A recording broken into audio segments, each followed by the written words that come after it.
રાજકોટ જિલ્લાના ધોરાજી પાસે આવેલા ઓસમ ડુંગર ઉપર 4 વર્ષની મહેનત અને સંશોધન અભ્યાસ પછી અને વિશ્વના દેશોની સાથે પરામર્શ કર્યા પછી વનસ્પતિ શાસ્ત્રના કચ્છના તજજ્ઞોએ ગુગળમાં વિશ્વમાં હાલમાં શોધાયેલી 5 પ્રજાતિથી એક અલગ જ પ્રકારની વિશ્વમાં વિરલ હોય તેવી નવી જ પ્રજાતિ શોધી કાઢી છે. વિશ્વના વનસ્પતિ શાસ્ત્રની જર્નલમાં નોંધ લેવાઈ છે. આદિત્ય સંશોધન વિશે માંડીને વાત કરતા ભુજની લાલન કોલેજમાં વનસ્પતિ શાસ્ત્ર સાથે બીએસસી કર્યા પછી વડોદરાની એમએસ યુનિવર્સિટીમાં અનુસ્નાતક પદ મેળવીને વનસ્પતિ શાસ્ત્રમાં ખૂબ જ સંશોધન કરનાર ખ્યાતિબેન ટંકકરે જણાવ્યું હતું કે ભુજની લાલન કોલેજમાં બોટની વિષયમાં બીએસસી કર્યા પછી વડોદરાની મહારાવ સયાજીરાવ ગાયકવાડ યુનિવર્સિટીમાં માસ્ટર ડિગ્રી મેળવી અને પીએચડી કરનાર ખ્યાતિબેન ઠક્કરે જણાવ્યું હતું કે 2020-21માં તેઓ અને તેમના માર્ગદર્શક ડોક્ટર પંકજ જોશી સહજીવન ટ્રસ્ટ સાથે જોડાયેલા હતા.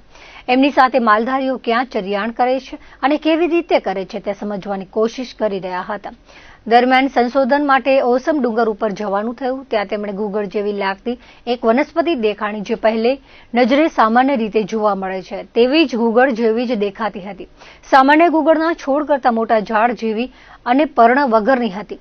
એ સમયે શિયાળાની ઋતુ હતી અને તેના સામાન્ય કરતા ઘણા મોટા ઝાડ હતા. તેના ઉપર એક પણ પર્ણ એટલે કે પાંદડા ન હતા, જે સામાન્ય રીતે જોવા મળતા ગુગળના પાંદડાવાળા અને નાની સાઇઝના છોડથી વિપરીત હતું. પછી તેમણે તેના વિશે સંશોધન કરવા ફરીથી ત્યાં જવાનું કહ્યું. એટલે ત્યાં ગયા તો તેમને તે વનસ્પતિના પાન તો ન મળ્યા, પરંતુ તેના ફળ મળ્યા. ફરી એકવાર એવું અનુભવાયું કે કચ્છના સામાન્ય ગુગળના જેવી આ ગુગળ વનસ્પતિ નથી. તેના પાન ચોમાસા દરમિયાન જ મળે છે. એવું 4 વર્ષના સંશોધન પછી તેમણે અનુભવ્યું. એટલે પહેલા તો ઘણી બધી ત્યાં મુલાકાત લેવા છતાં પણ તેના પાન મળ્યા નહીં, પરંતુ પ્રયત્નો ચાલુ રાખતા છેવટે તેના પાન પણ મળ્યા. કચ્છમાં થતો મીઠો કે કડવો ગુગળ હોય તેમાં સંયુક્ત પર્ણ હોય છે, પરંતુ અહીં કંઈક જુદું જ હતું. વિભક્ત એટલે કે એકલા પર્ણ હતા. એટલે તેમને લાગ્યું કે આ વનસ્પતિ કોઈક અલગ પ્રકારની તો છે જ. તેમણે સમગ્ર ભારતમાં બોટનીનો જનરલ અભ્યાસ કર્યો, પરંતુ અહીં કચ્છમાં જોવા મળેલા છોડ જેવા લક્ષણવાળી વનસ્પતિનો ક્યાંય પણ ઉલ્લેખ ન હતો. આ પછી તેમના પીએચડીના ગાઈડ રહેલા વિદ્વાન પ્રોફેસર ડોક્ટર કિશોર રાજપૂત સાથે પણ ચર્ચા વિચારણા કરી. આ પછી આફ્રિકાના સંશોધકો અને જાણકારોનો સંપર્ક કર્યો, કારણ કે કચ્છ અને આફ્રિકાના વાતાવરણમાં અને વનસ્પતિઓમાં ઘણી સામ્યતા જોવા મળતી હોય છે, પરંતુ ત્યાં પણ આ પ્રકારની આબેહૂબ કોઈ વનસ્પતિ પહેલા જોવા મળી હોવાનું જાણવા મળ્યું નથી.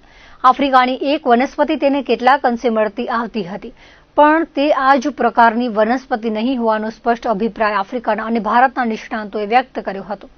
સતત 4 વર્ષના સંશોધન અને મહેનત પછી એવા નિષ્કર્ષ ઉપર નીકળ્યા કે ભારતમાં શોધાયેલી ગુગળની 5 પ્રકારની પ્રજાતિમાંથી અથવા તો વિશ્વની કોઈ પણ પ્રકારની પ્રજાતિ પૈકીનું અહીં કચ્છમાં જોવા મળેલી ગુગળની વનસ્પતિ નથી.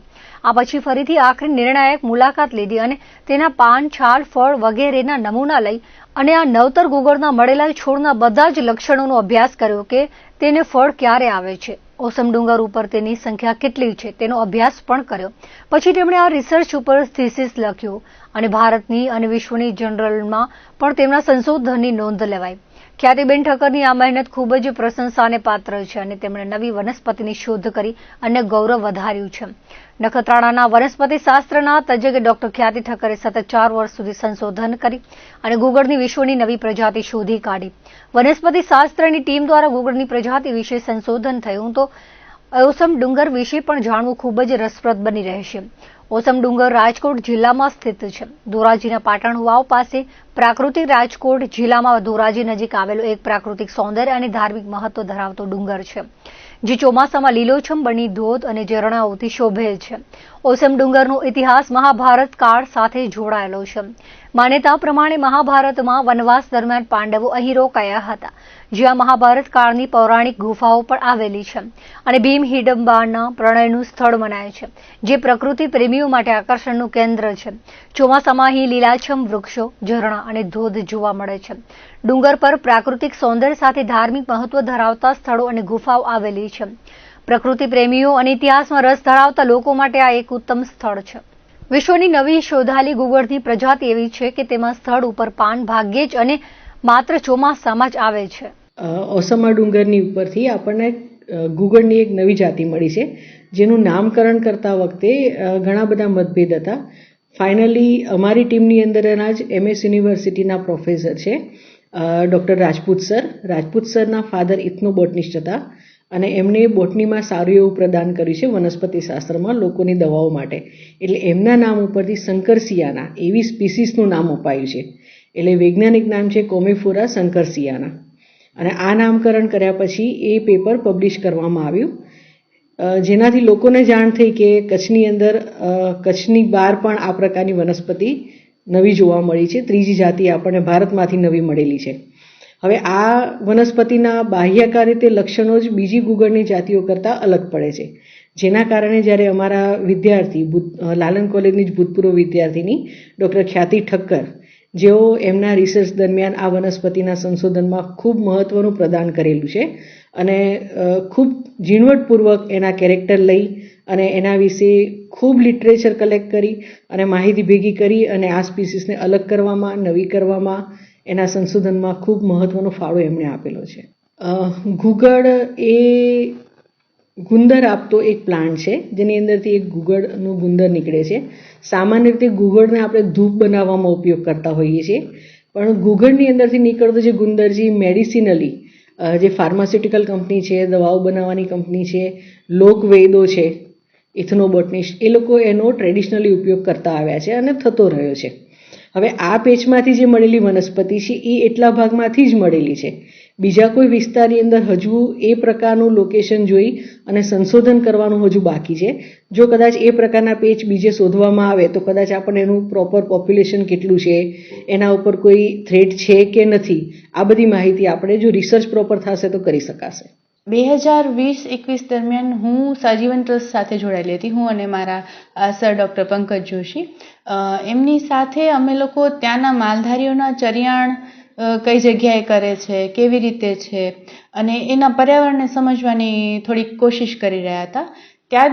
તે દરમિયાન મારું અને ડૉક્ટર પંકજ જોશીનું ઓસમ ડુંગરમાં અમારી એ હેતુથી વિઝિટ થઈ હતી.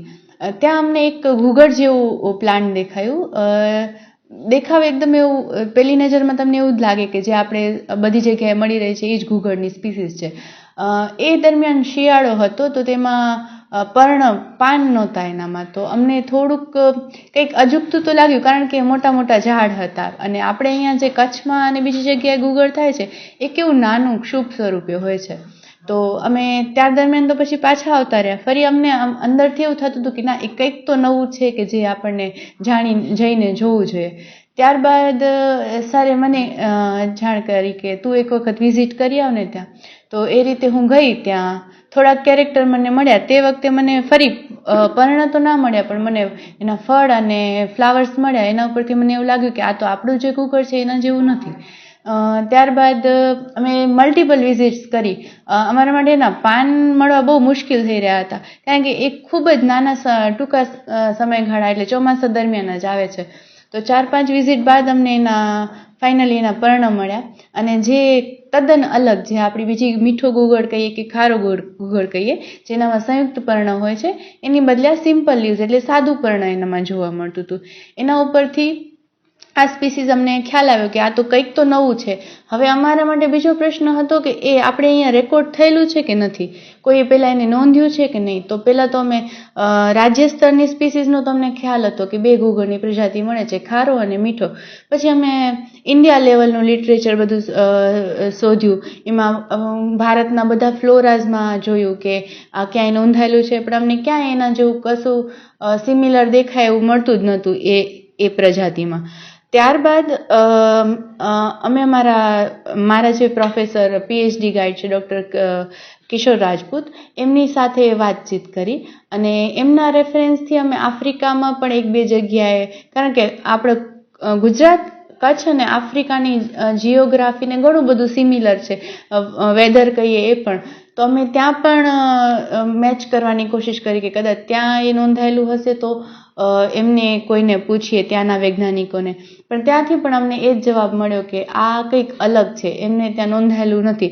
છતાંય એક સ્પીસીસ સાથે અમે થોડું મેચ કર્યું ને અમને એવું લાગ્યું કે આ કોમિફોરાની, મતલબ ગુગળની આ પ્રજાતિ હોઈ શકે. એમ વિચારીને અમે લોકોએ એને આગળ રિસર્ચ કર્યું. ત્યારબાદ રિવ્યુઅર્સ પાસે અમારું રિસર્ચ ગયું અને ત્યાંથી ખબર પડી કે એની સાથે પણ, કારણ કે એમણે આફ્રિકાના એ વનસ્પતિ જોયેલી હતી, તો એમને તો આશ્ચર્યથી કહ્યું કે આ તો એ પણ નથી, એમ આ કંઈક નવું જ છે ને, તમે આનામાં હજી ઊંડાણપૂર્વક રિસર્ચ કરો.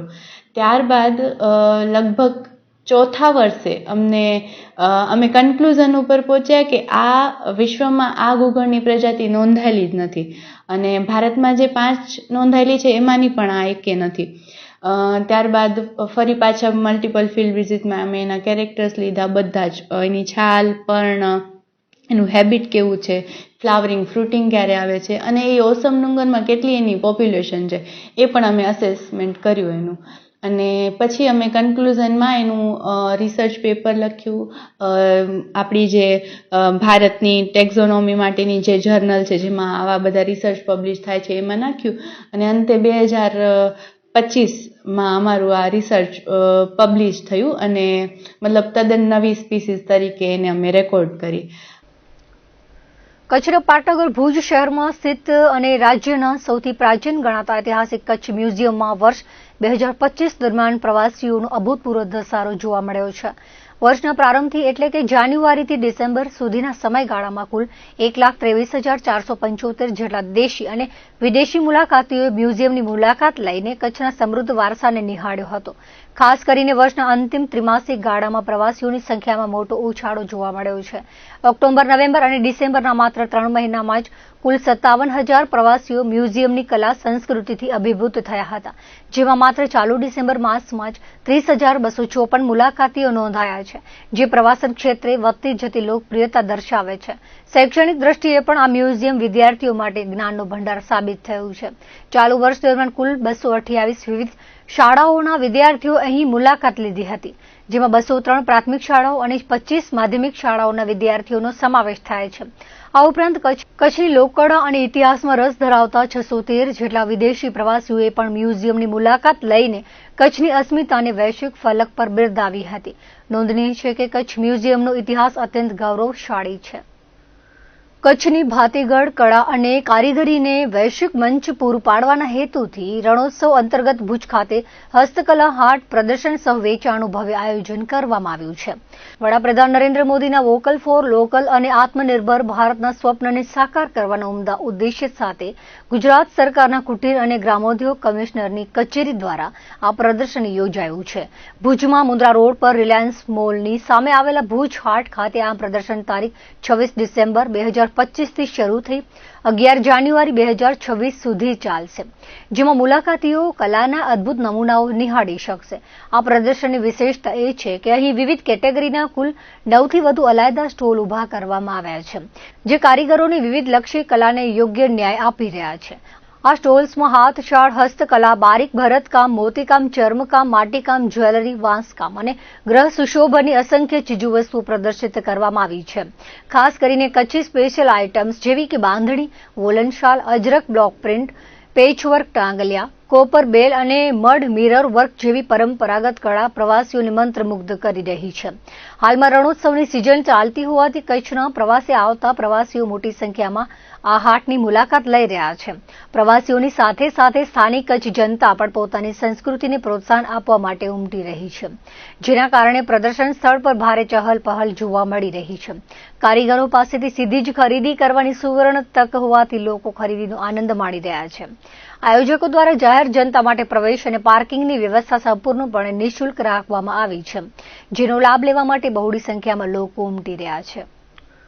કોટડા જડોદર રાજપૂત ક્ષત્રિય યુવાન મિત્રોની એક એવી અનોખી પહેલ હતી કે 31 ડિસેમ્બરના મોરાગઢ વાડીમાં મોમાઈના ચરણે નતમસ્તક થઈને 9 વર્ષ માટે કંઈક પુણ્યનું ભાથું ભરીએ અને કુળદેવીને નતમસ્તક થઈ નવા વર્ષની શરૂઆત કરીએ. એવી પરંપરાને લઈને નવયુવાનો કોટડાથી મોરાગઢ માટે સાયકલ યાત્રાથી પ્રસ્થાન કર્યું હતું. સમાજ અને પરિવારમાં સુખ શાંતિ માટે પ્રાર્થના કરી હતી. કોટડાના સમાજના વડીલો, યુવાનો તેમજ માતાઓએ આ યાત્રાને વધાવી હતી. દર વખતે આ યાત્રામાં યુવાનોનો વધારો થાય છે. કેટલાક તો નાના બાળકો પણ ઉમંગભેર આ યાત્રામાં જોડાય છે. અને પોતાની શ્રદ્ધા અને વિશ્વાસને પોતાનાથી પણ પર થઈ એક નવી પહેલ માટે પણ શીખ આપે છે. કોઈ પણ સ્વાર્થ વગર, કોઈ પણ અપેક્ષા વગર આ સેવાઓ કરવી આજના હળહળ યુગમાં ખૂબ જ મહત્વનું છે. તો એ કાર્ય બદલ પણ તે સેવાભાવી યુવાનોને અભિનંદન પાઠવ્યા હતા. સતત ચોથા વર્ષથી કોટડા જડોદરથી મોરાગઢ માતાજીની આ યાત્રાનો પ્રારંભ થયો હતો. ભુજ તાલુકાના પશ્ચિમ વિસ્તારના મુખ્ય મથક ખાવડા ખાતે ધાર્મિક અને સામાજિક ક્ષેત્રે સક્રિય એહલે હદીશ હિતરક્ષક સમિતિના પ્રમુખ તરીકે નિયુક્ત થયેલા અબ્દુલ વહાબ ભજુ મમરનું સમગ્ર પંથક વતી ભવ્ય અને ગૌરવપૂર્ણ સન્માન કરવામાં આવ્યું હતું. જમિયત એહલે હદીશ કચ્છ તથા જમિયત એહલે હદીશ પશ્ચિમ ઝોનના સંયુક્ત આયોજન હેઠળ યોજાયેલા આ સન્માન સમારોહમાં તેમને 151 સાલ ઉઢાડી માનભેર અભિવાદન કરવામાં આવ્યું હતું. આ વિશેષ કાર્યક્રમ મુસ્લિમ યુવા કોર કમિટીના મોહસિન હિંગોરજા મામદલાખા તેમજ જમિયત એહલે હદીશ કચ્છના અમીર મૌલાના યુનુસ જામઈના અધ્યક્ષતામાં યોજાયો હતો. કાર્યક્રમ દરમિયાન અબ્દુલ વહાબ ભજુ મમરના ધાર્મિક મૂલ્યોના સંરક્ષણ, સમાજ સેવા અને એકતાના પ્રયાસોને વિશેષ રીતે બિરદાવવામાં આવ્યા હતા. સન્માન સમારોહમાં જિલ્લા પંચાયત દિનારા સભ્ય રસીદ સમા, જુમા અલી મામદ, સુલેમાન મોહમ્મદી, હાજી ગણી જુસફ, ઈસા સમામ, વાયદના જૈસી, હાજી રહીમના સહિત પશ્ચિમ વિસ્તારના અનેક રાજકીય, સામાજિક અને ધાર્મિક આગેવાનો ઉપસ્થિત રહ્યા હતા. તમામ આગેવાનોએ નવા પ્રમુખને શુભેચ્છા પાઠવી તેમની આગેવાનીમાં સમિતિ સમાજ હિતના કાર્યોને નવી દિશા આપશે તેવી આશા વ્યક્ત કરી હતી. કાર્યક્રમના આયોજનમાં મૌલાના બલાલ જામઈ, બિલાલ સમા, મૌલાના અબ્દુલ રસીદ મોહમ્મદી, અમીન ફૈઝી, મૌલાના નૂર મોહમ્મદ નૂરી સહિત પશ્ચિમ ઝોનના કાર્યકરોની મહત્વની ભૂમિકા રહી હતી. સમગ્ર પશ્ચિમમાંથી વિવિધ સમાજોના સામાજિક આગેવાનો, યુવા કાર્યકરો અને નાગરિકોની મોટી સંખ્યામાં ઉપસ્થિત રહી હતી. સન્માન સમારોહને સફળ બનાવવા માટે પશ્ચિમ ઝોનના જમિયત એહલે હદીશના કાર્યકરો અને સ્વયંસેવકોએ જહેમત ઉઠાવી હતી. દર્શક મિત્રો, આ હતા અત્યાર સુધીના કચ્છ ઉદય ટીવી સમાચાર. ફરી મળીશું નવા સમાચારો સાથે, નવી અપડેટ સાથે. ત્યાં સુધી મને રજા આપશો. નમસ્કાર.